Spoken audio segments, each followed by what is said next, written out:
Hey guys, it's your favorite gold miner, prospector, and geologist, Jeff Williams. And today I got you out in the middle of nowhere and we're looking for old, lost, abandoned gold mines because we're gonna try to find lode gold today with a gold bug too. So let's get into it. Now I know you guys see me with a Gold Monster 1000 metal detector all the time, but for lode gold, we need something with a little bit higher frequency. And the Gold Monster runs at about a 45 and this gold bug runs at 71 kilohertz. So it's gonna be easier to find that really tiny lode gold with a machine like this. And I'm going to go over the details and the settings. That way, when you get out there, you can find lode gold too. Now, I know that you guys are saying, oh, Jeff, that's nothing but a chunk of iron.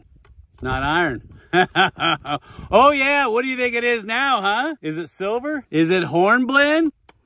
Leave your comment down below and I'll let you know at the end of the video what you think this is. But I got a deposit right over there. We're going to go check it out. I got this beautiful iron oxide and I've got this contact zone right here with this dacite. Right down the middle, and you see this?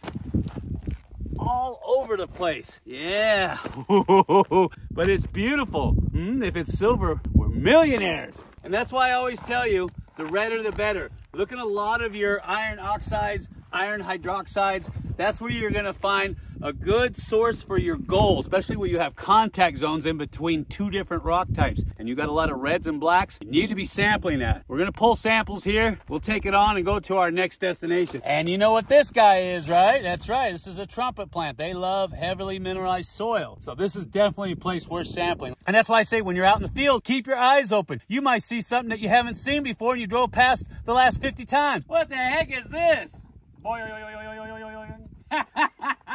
We're getting closer, I'm telling you. People don't dig holes like this for nothing. I got the vein right over here, and it looks like they were gonna drop it, and actually it looks like they're even gonna start going this way and drive a drift underneath this. I don't see anything that indicates anything worthwhile.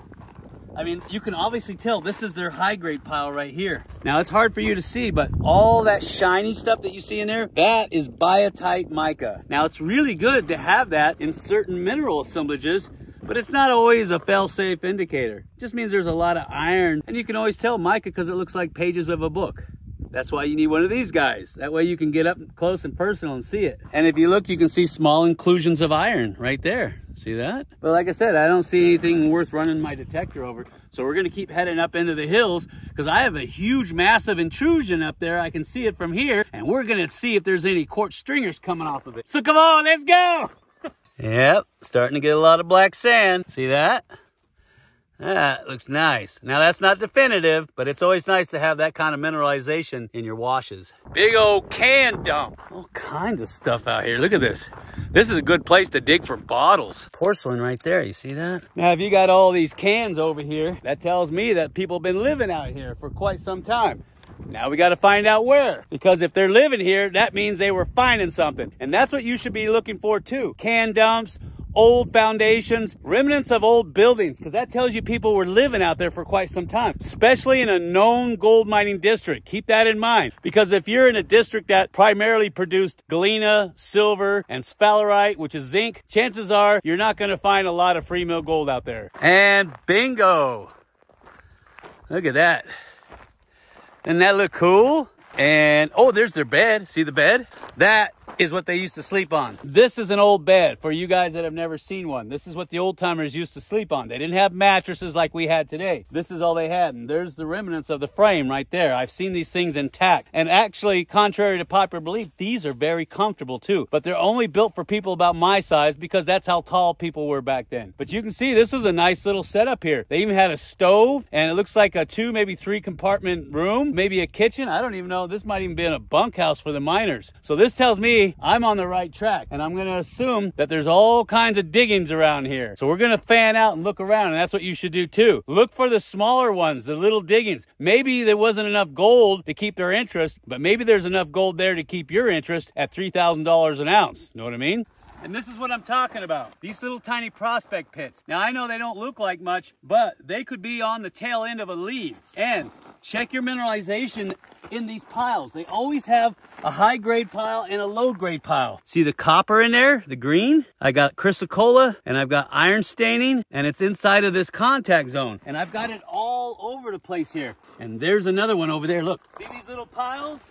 I always tell you, look for the high grade, low grade pile. They're gonna be a stack of rocks that don't belong there. See that? That's what I'm gonna be checking, and that one over there too. If I get any kind of target, taking it home, crushing it. If I got anything worth of value, then I'm gonna put a claim on it, and that's what you should be doing too. Now keep in mind, BLFs will sound off with the salts that are in your hand. So it's gonna be tricky. You're looking for a really crisp signal. That's not crisp. See how it tails off? That tells me iron. I'm looking for something crisp like this. Hear that? Hear the difference? So I'm gonna go through and check all these pieces. If I get anything good, I'll show it to you. That's a good sound. Oh, that's really good. Oh yeah, look at the iron in there. I know it's not the crispest of signals, but it still sounds good, and I'm gonna take it and crush it up and see if there's any fine gold in it, and that's what you should be doing too. Look at this, more signs of civilization. Pretty good size, looks like a small barn. It's always a good sign too, because they didn't haul all this stuff out here for nothing. When you start finding lots and lots of buildings, that's a good sign, because they didn't haul all this infrastructure out here for nothing. So take a look around, and if you can get down into the areas here without getting bit by critters, this is another good place where they used to hide their valuables like gold or coins or things like that, because they didn't put it in a bank like we do today. They didn't trust banks. And not only that, they had a lot of people coming by trying to take what they had. So they usually buried it in places like this. And I've seen many people find hoards of coins in places just like this. And look, I got float everywhere here. See this? I got little blowouts all over the place. And I got, you can see where they brought a dozer up here. I don't know how they got it up here. And they did a push, but I don't see a vein. So, oh, but I see a vein now. Oh yeah, baby. This is nice looking. Wow. If I would never have come over here on foot, I would have never seen this. Not on Google Earth. Not by driving by, because the only way you see spots like this is when you get boots on the ground. That's why it's so important for you to get out there and actually look around, because you never know what you're gonna find. Doesn't that look juicy? Huh? See the contact zone through here? Just by looking at this, I can see that most of the mineralization is here. I got some here in the vein material, but it looks like this is gonna be my sweet spot. All right, now I'm gonna look for their high grade, low grade pile. Look at that monker. I'm gonna have a heck of a time getting that one home. Ah, God. Look at that monker. You see, there was a fissure here. This is the country rock, and you can see where the minerals have come in and replaced a lot of this granite. See that? Oh, this is nice. So I'm gonna break some of that off and sample that. And I'll collect up a few pieces and I'll mark it on a map, and that's what you should be doing too. This is nothing more than an extension of that vein. That vein probably runs all the way across the mountain. And this is typical. A lot of veins, even though you don't see them anymore, they're just underneath the ground, maybe because there's a lot of alluvial material on top. So if you find one, try to determine the strike and just walk a little ways. Maybe Mother Nature's uncovered another piece of it that everybody's been walking over for hundreds of years. Hey, it's the Mother Lode! Just gobs and gobs of iron coming out of there. Ooh, yeah. All right, let me collect these up and we'll head on to the next destination. You guys see that quartz vein up on the hill? Exactly what I'm talking about. Comes down here, here, and right into there. Now that is a very good sign when you see an open cut with a shaft. They went to a lot of work, and that means they must have pulled out some substantial gold to put this much effort, labor, and resources in. So what I'm gonna do is I'm gonna pull samples from the very tail section of the mine dump, and then I'm gonna see if I can find any outcroppings, and then we're gonna metal detect that, and if we get targets, we'll pull samples from that. And that's what you should be doing too. All right, I got a target. I've been working on it. It's really, really faint. Right there. Now, I was just gonna leave this one alone. It was sounding off so good, I thought I'd give it a shot.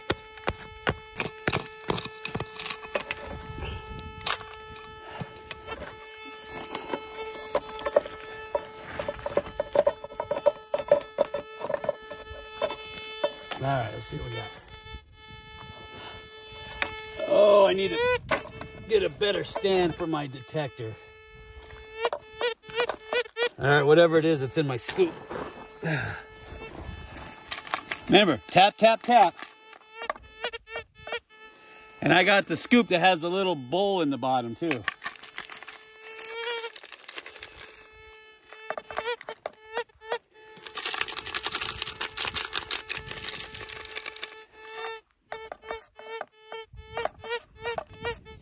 Yeah, there's something in there.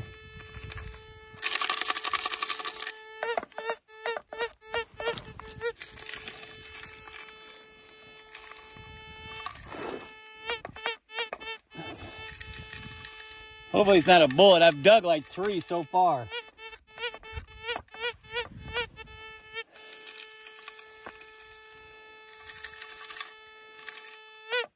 It's getting louder. Yep.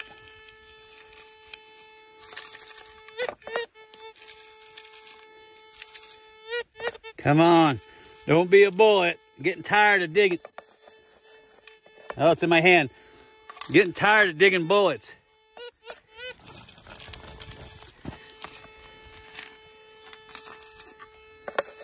All right, it's in my hand.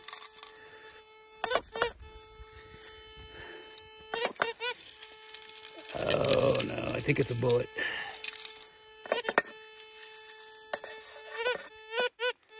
Oh, it's down in the bowl. Let me get my glasses on so I can see, because I don't see anything. Oh, it's down in the bowl.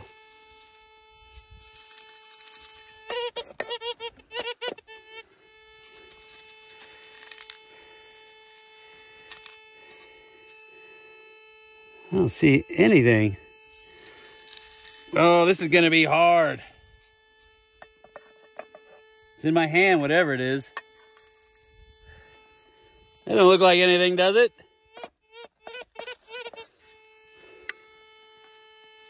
Oh, look! Oh, look, a little piece of gold attached to quartz. Look at that. Look at that. It's a little fragment of gold attached to quartz. See that? I don't know if you can see it shining now. Yeah, you got some gold on quartz. See it? There's the ironstone. See the gold? Nice. That's what I'm talking about. So if there's one, there's got to be more. So what I'm going to do is I'll pull soil samples from here, down along the vein in here, and then I'll dry pan, and then we'll do a final pan to see if there's any tiny, tiny, fine lode gold in there. And that's what you should be doing too.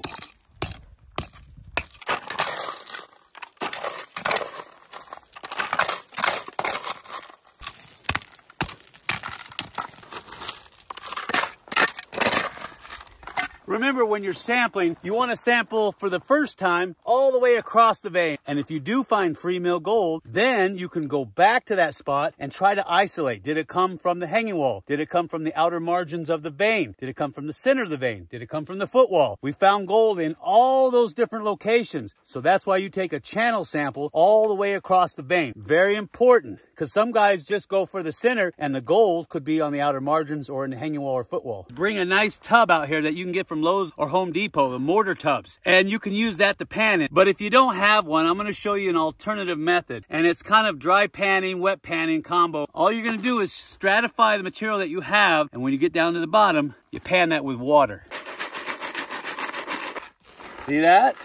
Your hand is going to act like the water. Now, in the old days, Mexican miners would use a technique called winnowing. You'd have a man on each side of a blanket and you put your material in the middle and you basically toss it up in the air and let the wind blow the lighter material out. What I'm doing is similar, but I'm stratifying. And I'm using the side of my hand to act as the mechanical force to get the lighter material out the top. All right, I don't want to go too far because it's Lode. And Lode is very, very fine.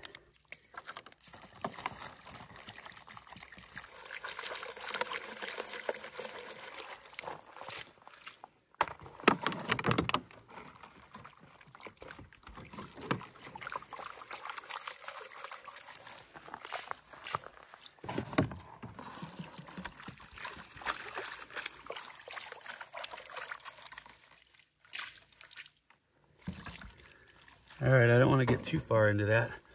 All right, let's take a look. Let's see if I can get some of that material to come out.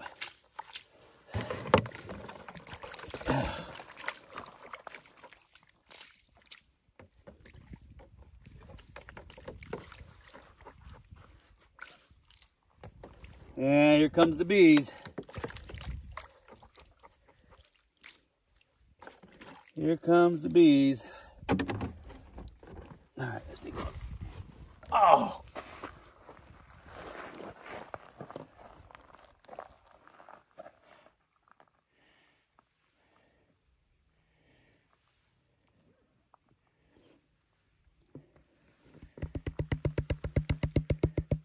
Oh yeah, I can see that.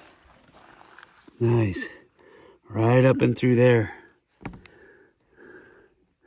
Really, really tiny fine pieces of gold all the way up in through there. A little bit of sulfide in there too.